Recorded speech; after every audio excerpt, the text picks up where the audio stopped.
So Pokémon Scarlet and Violet are on the way later this year, but Game Freak has been hinting at and alluding to their existence long before they were even announced. And the crazy thing is, these kinds of hints were all over the place, and we had no idea, even though the community always keeps their eyes peeled for these kinds of things all the time. That's why today we are going to put the beauty of hindsight to work and look at some crazy hints and allusions to Pokémon Scarlet and Violet that occurred long before the game was even revealed.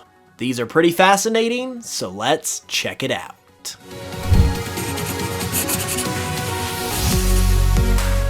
While we're on the topic of hints and hints being made, I'm gonna give you guys one of my own and say that you need to check out today's sponsor, Tokyo Treat. Okay, I guess that was a little too direct to be a hint, but Tokyo Treat is just that good. It's a subscription box of snacks and treats that come straight from Japan, and you get so much cool stuff, like pudding-flavored Kit Kats, are you kidding me? Caramel popcorn flavored soda? These treats are honestly out of their minds, but in the best way possible. The theme of this month's box is Snackin' in Shibuya, and has everything you would want from the aforementioned wacky treats to these, which are basically Cheetos, but way better because they don't leave your hands permanently caked with cheese dust. It's amazing! I would absolutely recommend giving Tokyo Treat a try because I have loved it so far, and if you're interested in doing so, you can use the link in the description below, and if you use code HOOPS at checkout, you'll also get $5 off your first order. A huge thank you also goes to Tokyo Treat for supporting the channel, and now, if you'll excuse me, I'm gonna go eat this entire bag of Japanese Kit Kats. Okay, so in all of the hype that has ensued since Scarlet and Violet's reveal, it is possible that you may have heard about some of these, but some of these you also may not have heard before, so let's get into it. First, would you believe that one of Scarlet and Violet's starter Pokemon was actually teased a whopping 5 years before these games will even release?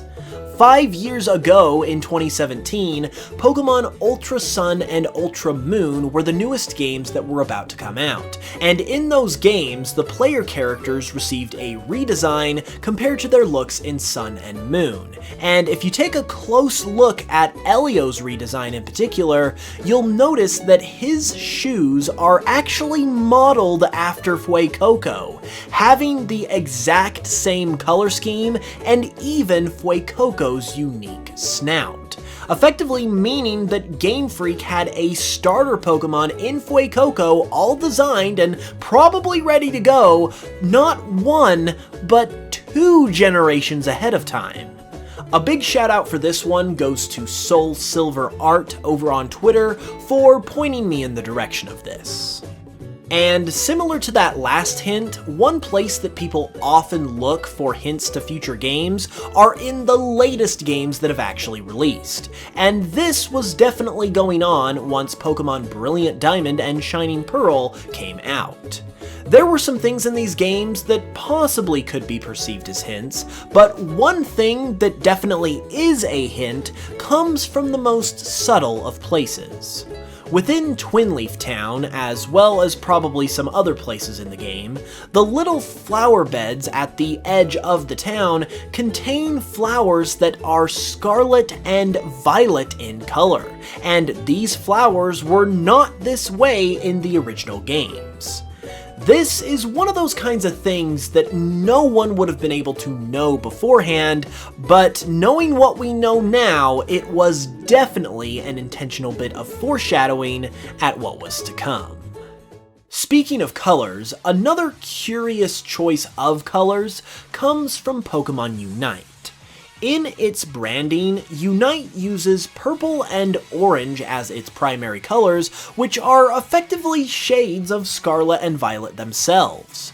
Given that Unite is a game that does intend to be around for a while and was also released on the back half of Generation 8's lifespan, it's very possible that these colors were chosen with Scarlet and Violet in mind, in order to align Unite with Scarlet and Violet once they actually release, which is not only a clever branding decision if true, but also serves as some potential foreshadowing as well.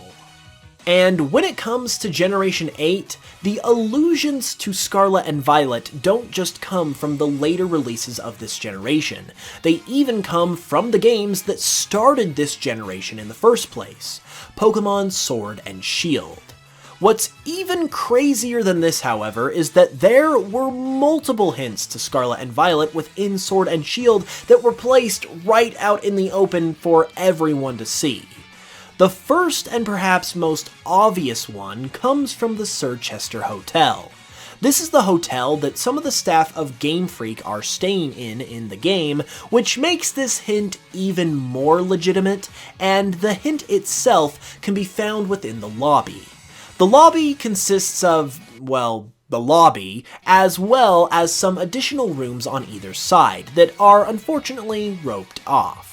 You can't see much of what's in these side rooms, but you can see what's on the wall, and that is wallpaper featuring oranges and grapes, which the reveal trailer of Scarlet and Violet featured prominently, and are apparently going to play a significant role within the games, which makes this particular hint very significant in its own right.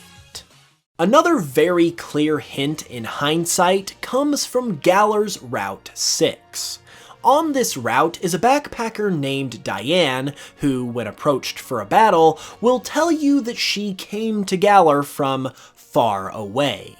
After defeating her, she speaks in Spanish, which confirms with what we know now that she is actually from the new Scarlet and Violet region, and this was a hint at the new games all along.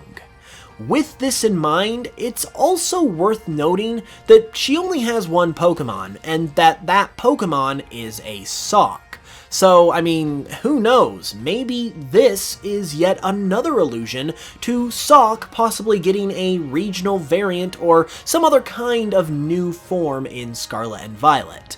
That's just speculation on my part, but it'll definitely be something to keep an eye on at the very least.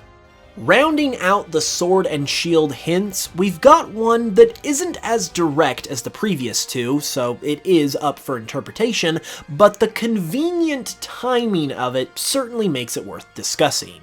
So within Pokémon Sword and Shield's DLC, one of the new Pokémon that we got were the Galarian forms of the legendary birds, Articuno, Zapdos, and Moltres.